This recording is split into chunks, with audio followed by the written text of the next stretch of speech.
Hello friends, welcome to our channel CSC study. जैसे कि previous video में हमने टेलर सीरीज मेथड का बेसिक कंसेप्ट डिस्कस कर लिया था। आज हम करने जा रहे हैं उसके ऊपर एक एग्जाम्पल से आपको ये पता लग जाएगा कि किस वे से क्वेश्चन आता है एग्जाम में और कैसे आपको सोल्व करना है, कैसे उन स्टेप्स को यूज करना है जो प्री डिफाइंड है, कि इस वे से हम स्टेप्स को फॉलो करके सोल्यूशन को फाइंड कर सकते हैं। तो आइए चलिए स्टार्ट करते हैं इसका एग्जाम्पल की स्टेटमेंट देखते हैं क्या है।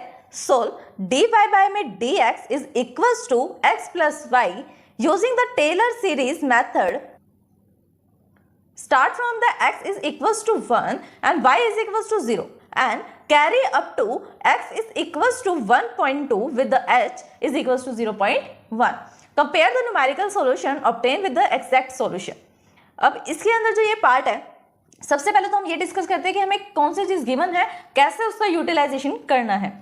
जो ये स्टेटमेंट होती है, ये क्या होती है ये हमारी गिवन स्टेटमेंट होती है, जिसके ऊपर हम एक्सपेरिमेंट करते हैं और सॉल्यूशन को फाइंड करते हैं। फिर इनिशियल वैल्यूज हमने पढ़ी है रूलर्स मेथड में, रूलर मॉडिफाई मेथड में हम इनिशियल वैल्यू पढ़ते थे ना, कि ये इनिशियल वैल्यू है, मतलब स्टार्टिंग पॉइंट ये है। तो इस क्वेश्चन में जो स्टार्टिंग पॉइंट है, मतलब एक्स नॉट और वाई नॉट की जो वैल्यू है वो क्या है, एक्स नॉट किसके इक्वल है 1 के और वाई नॉट किसके इक्वल है 0 के। ये इनिशियल वैल्यू है, मीन स्टार्टिंग वैल्यू है। और अप टू कहां तक जाना है हमने, यहाँ पे जो कैरी टू या अप टू का जो मीनिंग है वो क्या है यहाँ पर, कि हमें फाइंड करना है वाई की वैल्यू को जब एक्स की वैल्यू 1.2 थी। यहाँ पर देखो इसने क्वेश्चन ही मॉडिफाई कर दिया ना, जिससे स्टूडेंट्स क्या हो जाएंगे, कंफ्यूज हो जाएंगे। उन्हें अगर स्टेटमेंट ही समझ नहीं आएगी तो सॉल्यूशन कैसे निकालोगे, निकाल ही नहीं सकते सॉल्यूशन। तो हमें क्या करना है, चाहे कितना भी ज्यादा मैनिपुलेट स्टेटमेंट क्यों ना हो जाए, हमें उसके अंदर से पॉइंट्स को लेना है। पॉइंट्स को अगर हमने कैचअप कर लिया तो उसको इंप्लीमेंट करना, उसको यूटिलाइजेशन करना बहुत ईजी हो जाएगा। सबसे पहले हमने ये देख लिया कि हमें ये गिवन है, इसके ऊपर हमने एक्सपेरिमेंट करना है। ये हमारी इनिशियल वैल्यू है, दो चीजें मिल गई। थर्ड पॉइंट क्या है कि हमें टेलर सीरीज मेथड का यूज करना है, थर्ड चीज भी मिल गई। फिर फोर्थ हमें फाइंड क्या करना है, फाइंड भी तो कुछ ना कुछ करना होगा, स्टेटमेंट गिवन है तो फाइंड करने के लिए जो कंडीशन दी है ना, वो कंडीशन है ये, कैरी टू x इज इक्वल टू 1.2, कि x की वैल्यू को हम 1.2 तक लेकर जाएं और y की वैल्यू को फाइंड करें। Fourth point. अब फिफ्थ पॉइंट क्या है कि h की वैल्यू, जो स्टेप्स होते हैं, डिफरेंस होता है, इंटरवल्स होते हैं, उसे हम क्या कहेंगे h, और h की वैल्यू क्या गिवन है 0.1 गिवन है। फिर अब आते हैं सॉल्यूशन पे। सॉल्यूशन देखते हैं कैसे निकलेगा ये।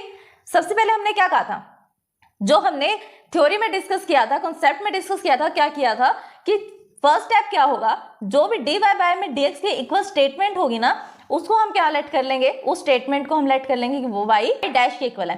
अब जैसे यहाँ dy बाय में dx की जो स्टेटमेंट गिवन है वो किसके इक्वल है, x प्लस वाई के इक्वल है ना। तो अब dy बाय में dx इसके इक्वल था, लेकिन वो नहीं रहेगा, अब क्या इक्वल में आ जाएगा y डैश, इसे हम डैश बोलते हैं। y डैश किसके इक्वल आ गया, x प्लस वाई के। अब क्या करना है, यूटिलाइज करो, इनिशियल वैल्यू पता है, गिवन स्टेटमेंट पता है। अब हमें क्या करना है, फॉर्मूले देखो। सबसे पहले फॉर्मूला में क्या होता है, हमें स्टेप बाय स्टेप वर्किंग करनी होती है। y1 निकालना है तो नोट का यूज करना पड़ेगा, अगर y2 निकालना है तो 1 का यूज करना पड़ेगा। ये तो है ना, इतना तो हमें पता है। लेकिन y नोट पता है, उसके बाद y नोट का डैश, y नोट का डबल डैश निकालना, फिर y नोट का triple dash, 4 dash, 5 dash and so on. इतने ज्यादा डैशेस को फाइंड करना इम्पॉसिबल है, क्योंकि इसके अंदर क्या होता है, टेलर सीरीज में सो ऑन पर काम होता है। सो ऑन में चलती जा रही है वो सीरीज, अनस्टॉपेबल है। इसलिए हम क्या करते हैं, फर्स्ट 2 या फर्स्ट 3, मोस्टली फर्स्ट 3 तक स्टॉप कर देते हैं हम टेलर सीरीज में। अब क्या करेंगे, वैल्यूज को फाइंड भी करना पड़ेगा। ये एक जनरल फॉर्मूला बन गया। जनरल फॉर्मूला क्या बन गया, y डैश, एक जनरल y डैश बना दिया। y1 नहीं है, ये y नॉट नहीं है, y2 नहीं है, y3 नहीं है, ये एक जनरल है कि y का डैश किसके इक्वल है, x प्लस वाई के। अगर आपको डिफरेंशिएशन आती होगी तो आपको पता होगा कि y का डबल डैश आप कर दोगे तो क्या होगा, y का डैश कर रहे हो लेकिन किसके रिस्पेक्ट में कर रहे हो, x के, तो x की जगह पे आ जाएगा 1 और y का करोगे तो आ जाएगा यहाँ पर y डैश। ट्रिपल डैश करोगे तो कांस्टेंट हो जाता है 0, और ये वाला वेरिएबल जो है इस पर डबल डैश है तो डबल डैश आ जाएगा। 4 टाइम कर रहे हैं तो यहाँ पे 3 टाइम आ जाएगा, 5 टाइम कर रहे हैं तो यहाँ 4 टाइम डैश आ जाएगा। ये था एक जर्नल, इसके अंदर पुट करके हम नेक्स्ट वाले को निकाल सकते हैं। तो सबसे पहले हमने y नोट वाली टर्म्स ले ली। y नोट वाली टर्म्स में क्या है, y नोट डैश किसके इक्वल हो जाएगा, इसके अंदर पुट करो, इन सबको रिप्लेस कर दो y नोट और x नोट से। यहाँ पर y डैश था, तो y नोट का डैश कर दो। यहाँ पर x प्लस वाई था तो यहाँ x naught plus y naught कर दो। फिर नेक्स्ट में क्या था, y डबल डैश, तो y naught double dash is equal to में क्या है 1 प्लस वाई डैश, तो 1 प्लस वाई नोट का dash, y3 dash triple dash, तो यहाँ पे क्या हुआ y नोट का ट्रिपल डैश और इक्वल में क्या है y नोट का डबल डैश। ऐसे यहाँ पर सारी सीरीज चल जाएंगी, वैल्यू हमें मिल जाएगी y नोट की वैल्यू हमें पता है, y नोट डैश की पता लग गई, डबल डैश की, ट्रिपल, 4 एंड 5 डैश तक की हमें वैल्यू पता लग गई। लेकिन किसके लिए लगी, y नोट के लिए। इन वैल्यू को आप 1 में या 2 में यूज नहीं कर सकते क्योंकि ये y नोट की वैल्यू है, ये एक जनरल टर्म्स है, इसके अंदर पुट करो। अब आपने नोट वाले निकाल लेना, अगर आपको 1 की निकालनी है तो आप यहाँ 1 पुट कर दो, y1 का डैश, y1 का डबल डैश, y1 का triple dash, 4 dash and 5 dash निकाल लोगे इजिली। फिर अब नेक्स्ट पे मूव करते हैं, ये होता है हमारा फॉर्मूला किसको निकालने का, y1 को निकालने का। y1 कैसे निकलेगा, y not plus h, y not dash plus h का स्क्वायर टू फैक्टोरियल, फिर y नॉट डबल डैश, ऐसे सो ऑन चलेगा। देखो लॉजिक क्या है, हमें 1 निकालना है ना, तो 1 में से 1 माइनस कर दो, क्या आया, नोट, 0 आया ना, तो 0 आ गया, सिंपल टर्म।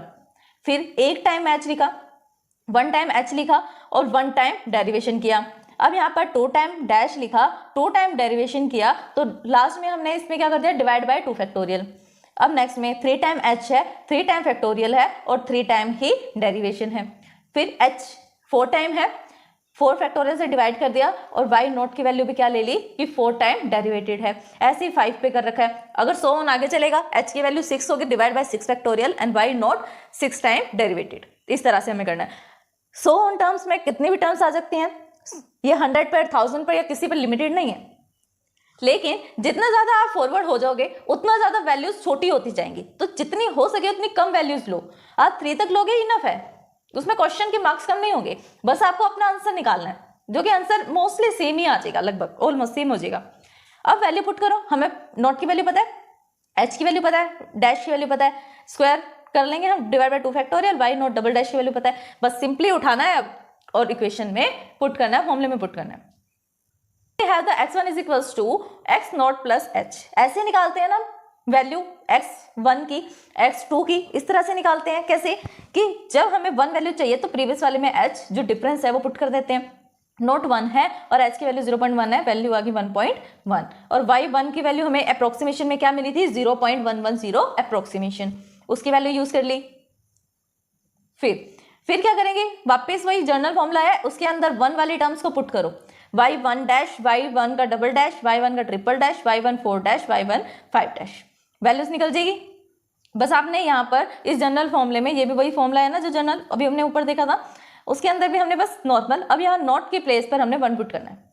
अगेन हम टेलर सीरीज मेथड लगाएंगे, क्यों लगाएंगे टेलर सीरीज मेथड, अब हम क्यों लगाएंगे, क्योंकि हमें सेकंड स्टेप भी निकालना है। अब ये देखो कि उसने हमें बोला था जब x की वैल्यू 1.2 हो जाएगी तब उसे y की वैल्यू चाहिए। अभी जो x की वैल्यू है वो क्या है, यहाँ पर x1 की वैल्यू इस टाइम क्या है 1.1 है, तो इसका मतलब क्या है कि 1 स्टेप प्लस 1 स्टेप हमें अदर लेना पड़ेगा, है ना, तो इसलिए हम नेक्स्ट स्टेप पर जा रहे हैं। y2 की वैल्यू निकाल लेंगे, y2 कैसे, y1 प्लस h, y1 का dash h square 2 factorial, y1 double dash plus h3 divide by में 3 factorial plus y triple dash and so on. Values को लो, पुट करो, पुट करने के बाद क्या आएगा, वैल्यू मिल जाएगी अप्रोक्सीमेशन में 0.242 अप्रोक्सीमेट। लास्ट में हम क्या लिख देंगे, अब वैल्यू जो है इंक्रीज हो जाएगी, कैसे इंक्रीज होगी, x2 वैल्यू निकालेंगे हम 1 प्लस h, ऐसे लिखेंगे। 2 वाली वैल्यू कैसे निकल रही है, 1 की वैल्यू क्या है यहाँ पर 1.1 है और h की वैल्यू क्या है 0.1, अब 1.1 0.1 कितना होता है 1.2, 1.2 पे वैल्यू निकल गई हमारी 0.242। Hence the solution of the y on 1.2 is equals to 0.242 approximate।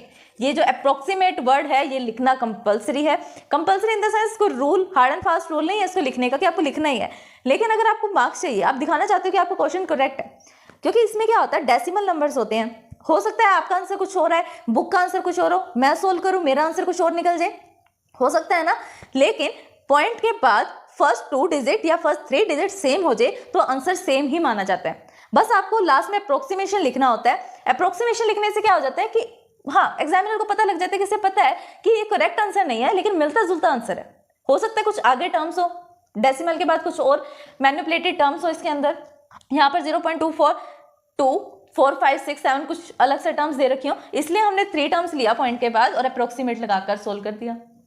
Approximation लगाने से क्या हो जाता है, क्वेश्चन में ही पता लग जाता है कि हाँ इसका आंसर अप्रोक्सीमेट में ये है, एग्जैक्ट आंसर नहीं है।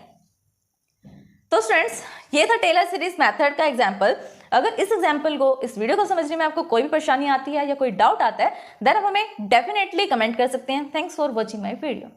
अगर आप CSC में ऑल सब्जेक्ट्स में थ्योरेटिकली एंड प्रैक्टिकली परफेक्ट होना चाहते हैं तो हमारे चैनल CSC स्टडी को सब्सक्राइब करें, बेल आइकन को प्रेस करें ताकि सबसे पहले अपडेट आपको मिले। वीडियोस को लाइक, शेयर, सब्सक्राइब करना, कमेंट करना ना भूलें।